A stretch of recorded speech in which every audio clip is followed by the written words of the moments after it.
brother wasn't supposed to graduate without me there. That was the thought running through my head as I stood outside the restaurant in my good dress, the navy wrap one I'd bought specifically for that night, holding a bouquet of sunflowers because sunflowers were always his favorite, reading the text my sister-in-law had just sent. The reservation is for immediate family and close friends only. We thought you understood that. I read it twice, then a third time. The words kept rearranging themselves into something that made sense, but they never quite got there. I had paid for that reservation, every single dollar of it. Let me back up, because to understand what happened that Saturday evening in April, you have to understand the 4 years that came before it. My brother Nolan is 6 years younger than me. I'm 31 now, so he just turned 25. Growing up, we weren't especially close. He was the quiet one, the one my parents described as sensitive, the one who spent most of high school either in his room or at his girlfriend's house. I was the oldest, the one who left for college on a partial scholarship and worked 2 jobs to cover the rest, the one who came home for holidays and watched my parents slowly run out of runway. My dad had a landscaping business that went under when I was 24. My mom worked part-time at a dental office. There was no money for Nolan's college, and Nolan had gotten into a good program, environmental science at a state university about 4 hours away. It wasn't an Ivy League situation, but it was real, and he was genuinely excited about it. And I remember watching his face at dinner the night he told us, and thinking, he has to go. So I made a decision. I didn't announce it. I didn't sit my parents down and say, I'm going to fund Nolan's education. I just called the university's financial office and asked how payments worked, and I set up a direct payment plan under my name. Every semester, I paid his tuition. Every month, I transferred $900 into a joint account my mom had access to, listed in the memo as household support, to help cover his rent and groceries near campus. Over 4 years, that added up to $51,200. I want to be clear about something. I didn't do it to hold it over anyone. I did it because he was my brother, and I had the means, and he had the dream, and the combination seemed obvious to me. I was doing well by then. I'd moved to Seattle, working in UX design, making decent money. I wasn't flush, but I was stable, and stable felt like a gift I could share. The part I got wrong, the part I have turned over in my mind approximately 10,000 times since that April night, was that I never told anyone it was me. My parents thought it was a combination of financial aid and a private scholarship Nolan had applied for. That's what Nolan told them. I found this out much later. At the time, I assumed he'd told them the truth and they just weren't making a big deal of it, which, looking back, was a staggeringly naive assumption. Nolan knew. Of course he knew. We had a brief conversation about it when he was a sophomore. He called me, awkward and halting, and said, I don't know how to thank you for this. And I said, just do well, that's enough. And he said he would. And then 4 years went by in the way that years do when everyone is busy living their own life, and I told myself the distance was just logistics, just geography, just the natural drift of siblings who had taken different paths. I told myself a lot of things. The graduation was in May. My parents started talking about the celebration dinner in March. My mom called me, excited in the way she only gets about milestones, her voice a little higher, her sentences running together. And she said they were thinking of doing something special, maybe a private dining room somewhere, 60 or 70 guests, Nolan's friends and their families. The whole thing. That sounds expensive, I said carefully. We've been saving, she said. And Nolan's wife's parents are contributing too. Nolan had gotten married the previous year, quickly and quietly, to a woman named Petra who I had met exactly twice. Once at the wedding, which I attended alone and flew across the country for, and once at Christmas, where she spent most of the evening on her phone and left before dessert. I didn't say anything about Petra to my mother. I asked which restaurant they were thinking, and my mom mentioned a place downtown, upscale, beautiful, the kind of place with a prefixy graduation package and a private room that required a deposit to hold. 2 days later, my dad called me. The deposit is $2,400, he said, without preamble. We can cover half. Petra's parents are covering some, but we're about $1,500 short and we want to lock in the date. I'll cover it, I said. We'll pay you back. Don't worry about it. That's how it started. Over the next 6 weeks, there were more calls. The final headcount came in higher than expected. The per plate cost was $95. They'd added a bar package. Could I cover the bar? Could I help with the cake?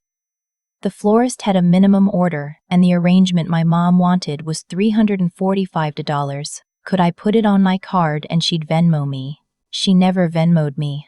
By the time the dinner was 3 days away, I had put $6,800 toward that single evening. I didn't add it up until afterward. At the time I just said yes each time because it was Nolan's graduation, and I had been part of making that graduation possible, and it felt like the right thing to do. I bought a flight. I booked a hotel 2 miles from the restaurant. I bought the sunflowers from a farmer's market the morning of. I did not, at any point, receive an invitation, but I didn't think I needed one. I was his sister. I was family. I had been told about the dinner in March by my own mother. I arrived at the restaurant at 6:45, 15 minutes before the reservation. The hostess checked the list. She scrolled again. "I'm sorry," she said, "I don't see your name." "I'm his sister," I said. "I'm sure it's just an oversight."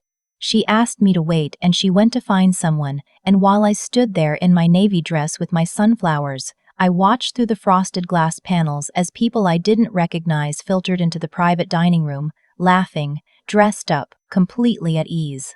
Petra came out to the lobby. She was wearing a red dress and her hair was done, and she looked at me with an expression I can only describe as annoyed, the way you look at a package that was delivered to the wrong address. "We didn't think you were coming," she said. "I flew in yesterday," I said. "Right." She paused. "The thing is, the room is at capacity. We had to finalize the head count 2 weeks ago. No one told me to RSVP. It was on the invitation." "I didn't get an invitation." Something shifted in her face. Not guilt, exactly. More like a calculation. "I'll go get Nolan," she said. I waited in the lobby for 11 minutes. I know because I kept checking my phone, standing there with the sunflowers, watching the hostess carefully not make eye contact with me. Nolan came out. He was wearing a blazer I'd never seen, and he looked good, healthy. The kind of solid that a person gets when their life is going the way they planned. He looked at me and he smiled. But the smile didn't reach the usual place. "Hey," he said. "Hey," I said. "I think there's been some confusion about the reservation." "Yeah." He glanced back toward the dining room. The room is really full, and Petra's mom organized the seating and, Nolan." I kept my voice even. "I helped pay for this dinner." "I know." He said it quietly. "And I appreciate that. I do. But tonight is it's Petra's family's thing too, and is there room for me or not?" He didn't answer right away. And in that pause, in that 3-second gap where my brother could not find a single word, I understood something that I had been not understanding for 4 years. "We can't really move the seating around at this point," he said finally. "Maybe we could grab breakfast tomorrow before your flight?" I looked at him for a long moment. The sunflowers were starting to feel very heavy. "Sure," I said. "Breakfast sounds great." I walked out. I stood on the sidewalk for a moment, and then I walked to my rental car and I sat in the driver's seat and I did not cry, which surprised me because I am a person who cries.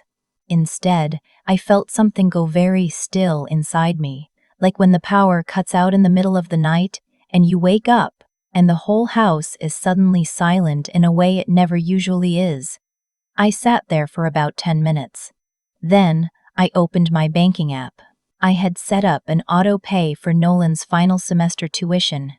The payment was scheduled for the following Monday, $7,400. I canceled it. I went into the account I'd been using for the household support transfers, and I scheduled a stop on the recurring transfer. $900 a month, gone. I called the restaurant from the parking lot. I explained that I was the credit card holder on the reservation, and I'd been informed that my card had been charged for certain additions, the bar package, the floral arrangement, part of the deposit, and that I needed to dispute the charges. The manager was polite and confused and asked me to come in to sign some paperwork. I said I'd come by in the morning. Then I drove to my hotel, ordered room service, and watched 3 episodes of a cooking show I'd been meaning to catch up on. My phone lit up at 9:17 p.m. Nolan. I let it go to voicemail. At 9:34, my mom called, then my dad, then my mom again. At 10:02, Nolan texted, "We need to talk about the tuition payment." I got an alert that the autopay was canceled. "Can you call me?" I turned my phone over and went to sleep. In the morning, I drove to the restaurant and sorted out the paperwork. The manager, to his credit, handled it without drama. The bar package reversal and the floral charge were straightforward. The deposit was partially non-refundable, which I accepted. I wasn't trying to blow up the evening. The evening had already happened.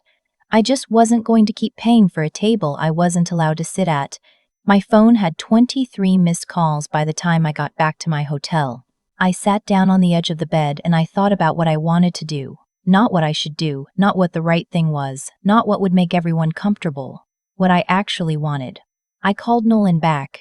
He picked up on the first ring. He sounded terrible, like he hadn't slept, which I took as at least some evidence that he had a conscience. "Nolan," I said before he could start, "I need you to listen to me for a few minutes without interrupting." He said okay. "Over the last 4 years, I paid your tuition, every semester. I also contributed to your living expenses every month. The total is $51,200. I did this because you're my brother and I wanted you to have the opportunity, and I didn't do it expecting anything back. But I did it, and it was real, and it happened." Silence. "Last night I flew across the country for your graduation. I was excluded from the dinner I helped pay for. My own brother did not find a way to make room for me at his graduation table. So I've stopped the tuition payment for your final semester, and I've stopped the monthly transfers. That payment, Nolan, the university is going to put a hold on your degree if it isn't cleared." "I know," I said. "You can't just, that's my degree. I earned that." "You did earn it. And I paid for it. Both of those things are true. This is insane." His voice cracked a little. "We made one mistake with the seating. It wasn't a seating mistake and you know it." He went quiet again. "Petra didn't forget to add me," I said. "She didn't lose my invitation in the mail. I wasn't added to the list because someone decided I didn't fit the guest profile, and you let that happen. I didn't know she'd taken you off until that night. But you knew in the lobby, and you still couldn't make room." I heard him exhale. A long, slow breath, the kind people take when they're trying to figure out which version of the truth is going to cost them the least. "What do you want me to do?" he asked. "I want you to understand what happened," I said. "That's all. I'm not asking you to pay me back. I'm not threatening you. I'm telling you that I'm done subsidizing a relationship that runs entirely in one direction." I hung up. I know what you might be thinking. Some of you are probably thinking I should have handled it differently. Maybe I should have spoken up sooner, made my contributions known, demanded acknowledgement before any of this became an issue. And you're right. That's the thing I've had to sit with the most. The way my silence enabled all of it. I kept giving without asking for anything in return, not even the basic dignity of being seen. And somehow I convinced myself that was noble. It wasn't noble. It was a way of loving people from a safe distance where I couldn't be disappointed because I'd never asked for anything. That's the part that took me the longest to understand. I did not go to breakfast with Nolan. I checked out of my hotel, returned my rental car, and flew home to Seattle. I texted my parents a brief explanation, not a long accounting, not a list of grievances, just the facts. I paid for 4 years of Nolan's tuition. I have canceled the remaining payment. I need some space. My mom responded with a long message I won't reproduce here. My dad called 4 times that Sunday. My aunt, who I hadn't spoken to in 2 years, somehow got my number and texted me a single sentence, "Family is forever." I didn't respond to any of them. The following Tuesday, I got an email from the university's billing office. Not to me, but forwarded to me by Nolan, which meant he'd given them my contact information, which meant he was hoping I'd cave. The email said the outstanding balance needed to be resolved within 30 days, or his degree certification would be delayed. I forwarded it to my own email and filed it under a folder I labeled, "Not My Problem." It has been 6 months since that night. I want to be honest with you about what these 6 months have looked like, because I think people tell revenge stories like they have a clean ending, and mine doesn't really. There's a version of this where I feel completely vindicated and free, and some days it does feel that way. I run along the waterfront on Sunday mornings and I listen to podcasts and I think, my money is my own and my time is my own, and I gave both of those things freely for years, and now I'm giving them to myself, and that feels correct. And then there are other days where I'm in the grocery store and I see sunflowers in the floral section and I think about standing outside that restaurant and I feel something that isn't quite grief but isn't quite nothing either. I think about the version of Nolan I believed in when he was 18 and excited about environmental science, and the whole world was still a place where good things could happen to people who tried. I miss that version of him. I'm not sure when it stopped being accurate. Nolan eventually cleared his tuition balance. He hasn't told me how. I don't know if his in-laws helped, if he took out a loan, if my parents somehow scraped it together. I know this because my dad, who is not a man of many words, sent me a text 3 months ago that said, "The school thing got sorted out. I hope you know we love you." I read it about 15 times. I still don't fully know what to do with it. I haven't spoken to Nolan directly since the phone call. I haven't blocked him. I've just let the silence be what it is. A space where something used to be, where I'm still figuring out what, if anything, should grow back. What I do know is this. I spent 4 years trying to buy my way into a family that had already decided where I stood. Not maliciously, maybe. Not with any single villain making a single evil decision. Just a slow accumulation of assumptions that I would always be there, that I would always give, that my presence was optional but my contributions were guaranteed. And the thing about realizing that is it doesn't feel like winning. It feels like finally reading a map you've been holding upside down for years and understanding why nothing ever looked familiar. I'm 31. I have a good apartment and good work, and a group of friends who would absolutely have made room for me at the table. I'm learning to spend my energy on people who notice when I'm not in the room, not because my absence creates a financial problem, but because they actually wanted me there. That's not a small thing. I'm trying to remember that it's not a small thing. If you're somewhere in the middle of a story like this, still giving, still hoping it will eventually be enough, I'm not here to tell you what to do. But I will say, the moment I stopped making myself invisible was the moment I finally started to see clearly. And sometimes clarity is the most expensive thing you ever buy yourself. I've thought a lot about cause and effect since that April night. Not in any cosmic sense. I'm not someone who believes the universe is keeping score, but I do believe that patterns have consequences, and that the consequences usually arrive exactly as quietly as the patterns were built. Nolan didn't become someone who could turn his sister away at a door overnight. That took years. It took every holiday where I showed up and wasn't really asked about. Every time I transferred money and said, "Don't worry about it," and meant it, and he heard something different. Heard that I would always be there. That my presence was optional, but my support was permanent. I built that assumption just as much as he did. I showed up consistently in every way except the one that mattered. I never once asked to be seen. That's the part I have to be honest about. Because it would be easy to make this a story about a bad brother and a good sister, and that version is simpler, but it isn't quite true. The truer version is that I chose invisibility and then was surprised when people stopped looking for me. I made myself easy to overlook. I confused giving with belonging, and those are not the same thing, and I think somewhere I always knew that and just didn't want to face it. What I had to find, what I'm still finding, is the difference between generosity that comes from a full place and generosity that comes from fear. For years I gave because I was afraid that if I stopped, there would be nothing left between me and my family. No warmth, no obligation, no reason to call, and I couldn't face that. So I kept paying, kept transferring, kept saying yes, and told myself it was love. It was love. It was of. It was also a way of not having to find out the truth. Standing in that parking lot with my phone open to the banking app, something in me that had been very patient for a very long time finally ran out. And I don't think that was cruelty. I think that was intelligence arriving late. The intelligence to recognize that a relationship where your value is entirely financial is not actually a relationship, it's an arrangement, and arrangements can be terminated. What I'm working on now, quietly, in the ordinary rhythm of my actual life, is building differently, being the kind of person who shows up without a transaction attached, who asks for things, who lets people know when they've been missed, and also lets people know when they've caused hurt.